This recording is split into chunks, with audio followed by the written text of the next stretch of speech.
Their two high arts are the art of stalking and the art of dreaming. In his research, Carlos Castaneda found out that these wise men and women used two strategies to function: the strategy of following, tracking, or stalking, and the strategy of dreaming. Tracking originated in the hunting skills, and dreaming in their experiences while they were asleep, in their dreams. The primary focus for tracking was to get to know their own behavior to perfection. The aim of their dreaming practices was to consciously experience their dreams and to be able to make conscious choices while having these dreams.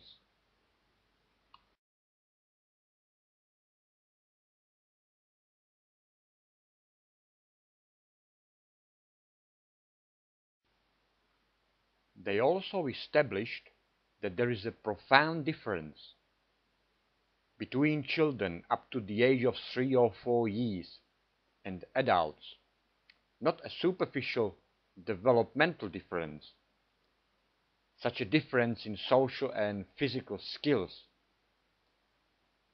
but a more deep distinction to do with the way our attention and awareness function. These wise men and women noticed that young children have a fluidity and awareness that keeps them in the present moment, always focused on the now. As adults, we become plagued by an unending stream of thought processes that bars us from directly experiencing the current moment, and this in turn depletes us of happiness.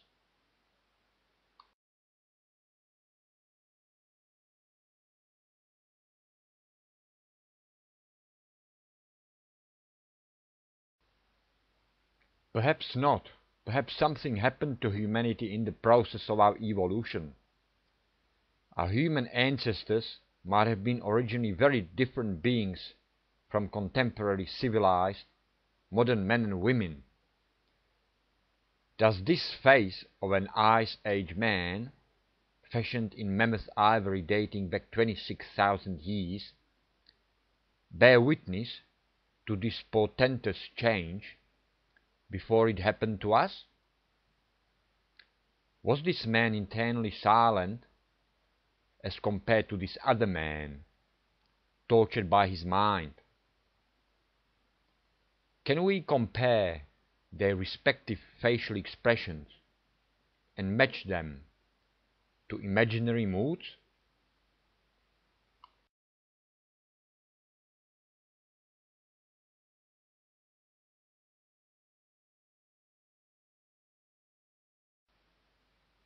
These wise men and women that Carlos Castaneda studied maintained that our evolution as humans had been sidetracked in the distant past by an extraneous, non-biological force.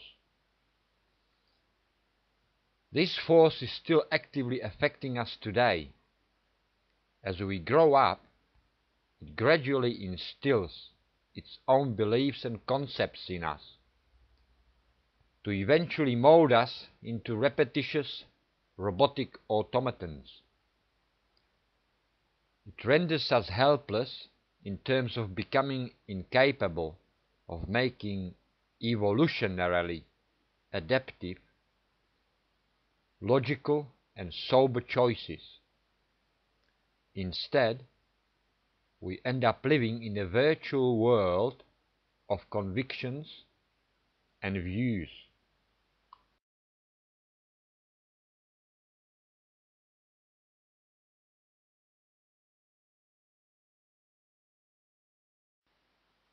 The practices of stalking and dreaming within the wisdom tradition researched by Carlos Castaneda, were wrapped up in a daily program of physical exercise.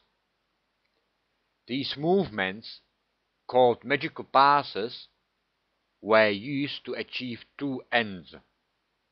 Firstly, to redistribute energy in a way which has the greatest evolutionary advantage to the continuity of one's existence.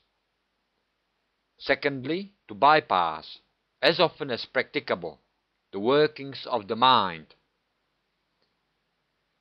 By sidestepping the concerns of the ego, they would enter into a state of perception termed inner silence.